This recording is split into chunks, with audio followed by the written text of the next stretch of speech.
Well, let's just get on with it. I mean, I agree with what you were saying, because the time to act is now. The scientific evidence is out there. The precautionary principle is that if there's a risk, then you don't stuff it up. You actually listen to the risk and you act. So I'd like to broaden the concept and include marine in a bigger battle for Sydney Harbour. And that is, what is our shared vision for Sydney's harbour and coast? Both. Because it is magnificent. It should be that Sydney's magnificent harbour and coast, with its unique natural, and that includes marine, and cultural environment, be properly respected, valued, protected and celebrated by all. And that means respected by all, by government, community, fishermen, by everybody. It should be properly valued. It must be protected not by Clayton protections, but by real protections. And it's got to be celebrated by everybody. We must be inclusive and take everybody with us. And that applies to terrestrial and marine, right across the board.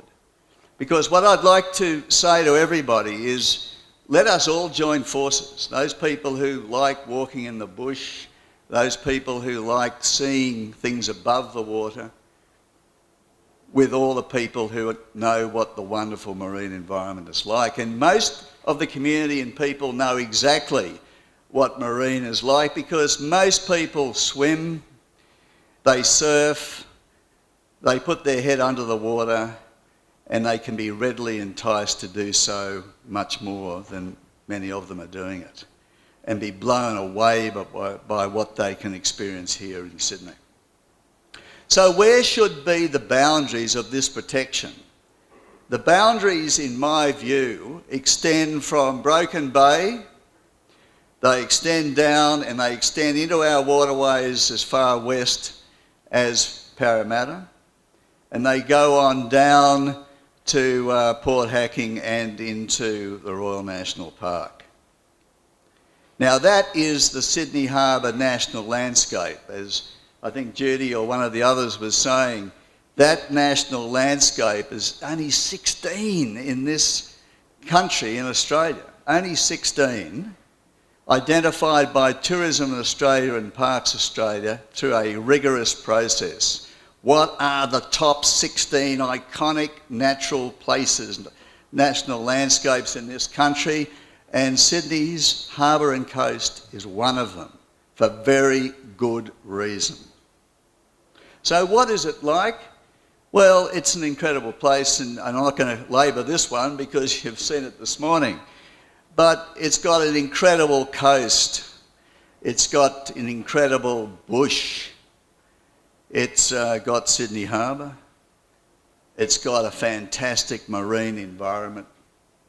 And it's got heritage and Aboriginal. I mean, the case for a marine park matching the parks above is unanswerable, in my view, on one point alone, and that is Aboriginal cultural heritage. We have this for 40,000 plus years, is embodied in Sydney Harbour, both above and below. And politically, what government, if there's a combination of forces for our whole history, what government is going to say today, oh, we don't care about our Aboriginal history? They do that at their own peril. They do that at their own peril. The combination of all of us here today is our history is not 200 odd years. Our history, it is 40,000 years plus. And it's that fact alone that means that a marine park for Sydney must exist, and in my view must happen now. So how can we protect this remarkable landscape? Well, like most things that have been saved in this city and this country, I have to say, you've got to actually fight for it. You've got to actually stand up and fight for it. Every aspect of our history and heritage in this country wasn't delivered by politicians out of some enlightened view. It came out of community action. That is a sad fact, but it's true. So you've got to be prepared to act and fight for it. And there are times when fighting for it, you must man the barricades. You must be prepared to stand up and fight for it. And there are other times when you can achieve a lot by cooperation. Let me give you just two examples. And well, I'm going to be over time, Kevin, and I wanted to stop at past. I'm hungry too. What do you want me to do? Well, you sure? Because I'm not. Okay, all right. Well, I'm hungry, but anyway, I'm sorry, guys. Blame Kevin. But can I give you two examples of which I've been personally involved in? One was the battle for Sydney Harbour, which was 1997 through to 2001. And that was a bloody fight against the Commonwealth Government and the Department of Defence, who made a decision, an outrageous decision, in 1996 to sell off the vast majority of the former defence sites around Sydney Harbour, from North Head to Middle Head to Georges Heights to Chowder Bay to Woolwich to Cockatoo Island, and I can continue. Most incredible. Many of them lying above national parks already declared, on the heights. They were going to build on the heights so that when you came in through the heads of Sydney Harbour, you wouldn't look at Middle Head with its natural environment. You'd see new buildings in Mossman across the top. Outrageous. So I think if you hit it, Sam. When the Army vacates Middle Head, it leaves behind some of Australia's most valuable real estate. Who this land belongs to and what should be done with it is challenging all levels of government. If you've got a once-in-a-millennium opportunity, you don't hesitate. You just seize the land. You seize the hour. You grab the land for future generations. Mr. Carr hasn't got the money. He can't do the remedial work. We're the only people that can do the remedial work. The government has taken a number of decisions to relocate defence installations previously on the foreshores of Sydney Harbour, and as a consequence of that has devised a long-term plan to return that vacated land to the people of Australia. The struggle to keep harbour foreshore land in public hands has become a passion for citizens groups and conservationists. This film records the last year of that struggle. It also records how other foreshore land continues to be alienated or threatened by private development, and that the battle for Sydney Harbour is far from over.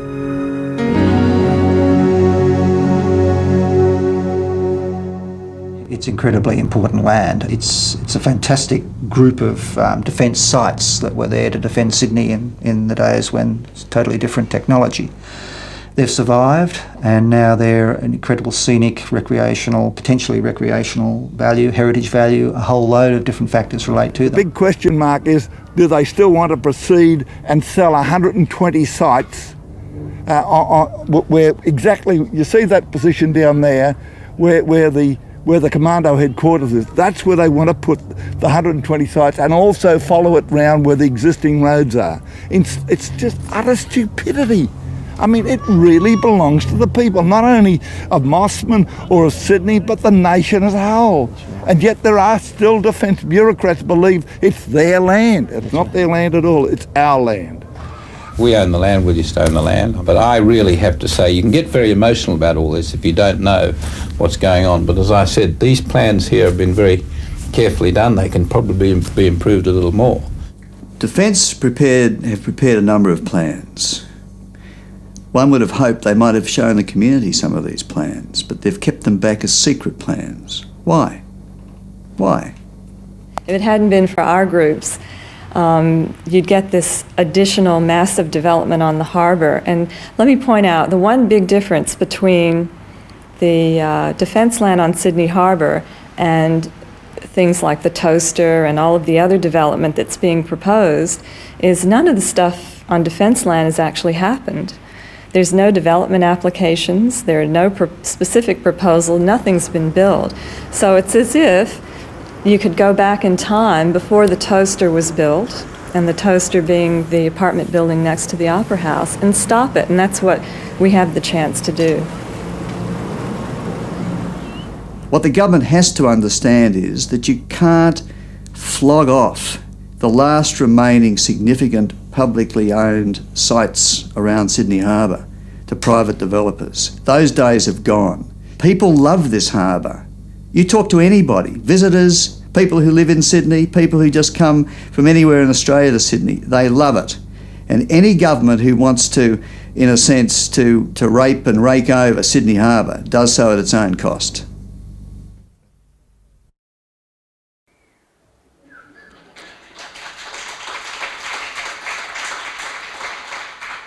That was only the first 2 years of the 4-year battle, because Howard, having promised that he's going to hand these lands back to the people after a 2-year campaign, which was a bloody campaign, then gave it no money and gave it the power to sell.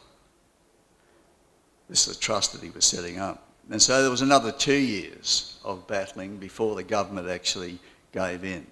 Now, the reason that I've shown that particular film is that you can win the unwinnable battles against powerful forces if you have a community that is determined and you have cooperation of many people.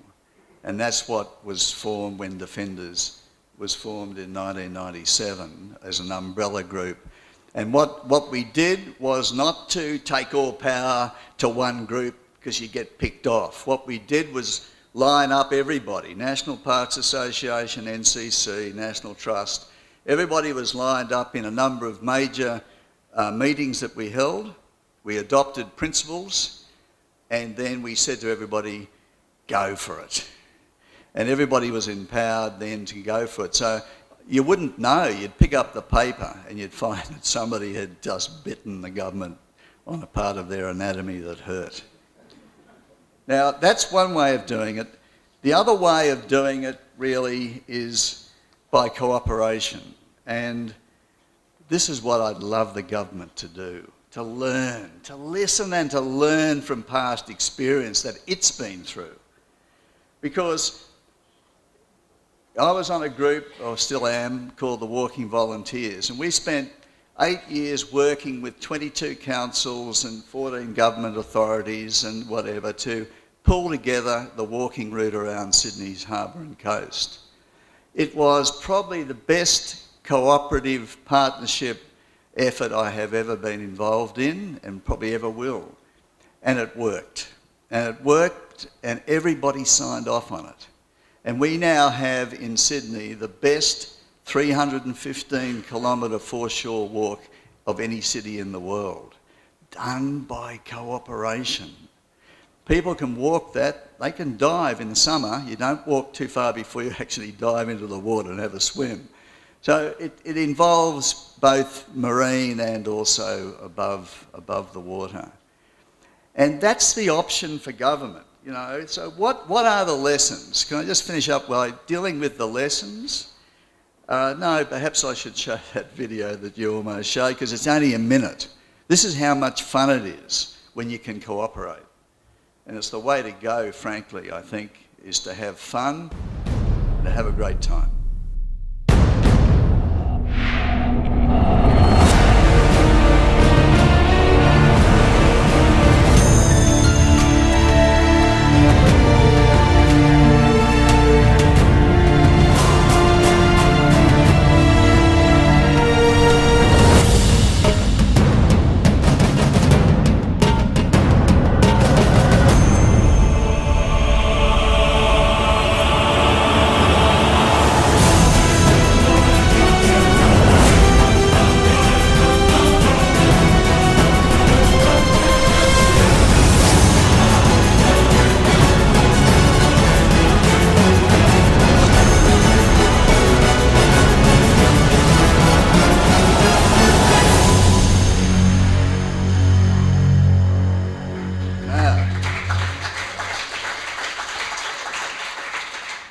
That takes 1 minute to show. It takes 30 days to walk.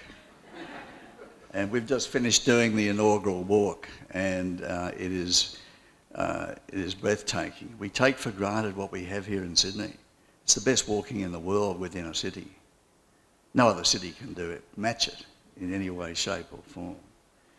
But that's what can be done by cooperation. So can I just finish by saying two things, I guess. One is that what are the lessons to be learnt?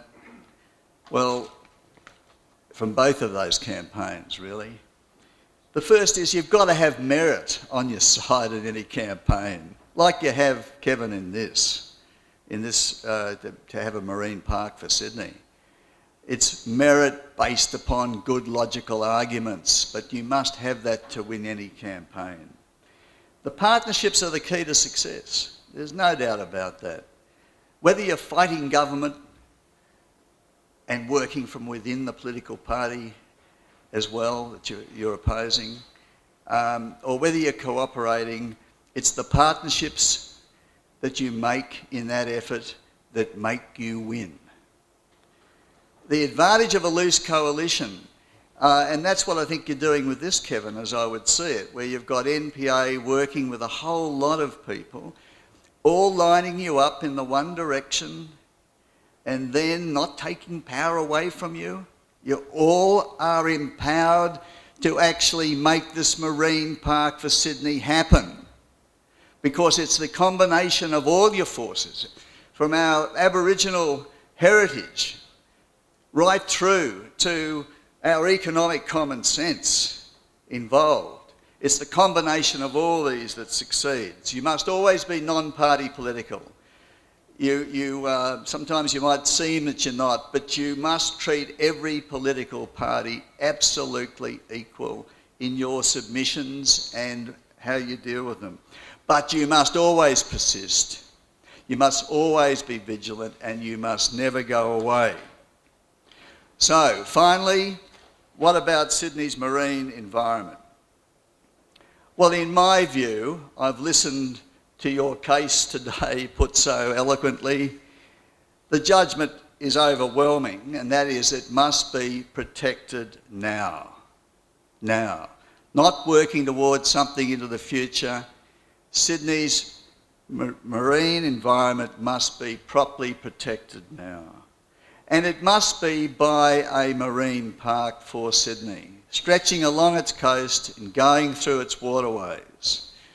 You can have a debate based on science about what is going to be the protected sanctuary areas and what may be other zonings, and that can take place over time as long as any area that could possibly qualify as being an area for maximum protection is given that at the start, so you don't lose anything. The cautionary principle. Clearly, significant economic gains will flow from a marine park being declared, and why don't we do it with everybody's protection? As you were saying, when you actually look at the surveys that are done and the questions asked of fishermen, for example, recreational fishermen, they love it too.